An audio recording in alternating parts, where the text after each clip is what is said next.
Korean ferry disaster, faces of the Sewol. The South Korean ferry disaster, which has almost certainly claimed hundreds of lives, is all the more tragic given the heroism of some and the cowardice of others. 22-year-old Park Ji-young, a crew member and cafeteria worker, was on duty that day. Most of the ship's passengers were with her in the ship's third-deck recreation area. The person at the helm was an inexperienced 26-year-old third mate named Park Hyun-kul. This was her first time navigating this route. Meanwhile, Captain Lee Joon-seok had gone back to his quarters when disaster struck. Terrified students recalled how Park Ji-young helped them find their way to safety as the ship began to sink, telling them to head for the fourth deck.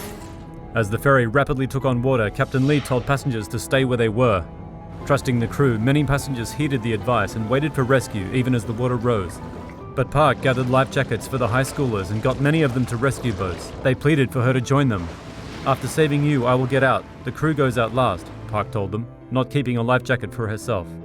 Yet Captain Lee and the young woman piloting the ferry scuttled themselves off the doomed ship onto the safety of rescue boats.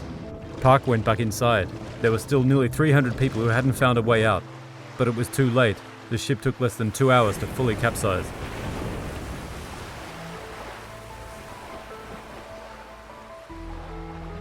Those people remain trapped. Authorities believe most have either drowned or suffocated. Rescue crews pulled whoever they could from the water, dead or alive. Ji-young Park was found floating face down. She was dead. 4 of the ship's crew, including Captain Lee and the third mate, are under arrest and will face charges for failing to help passengers. A doctor at the rescue base says the captain identified himself as a passenger after his rescue.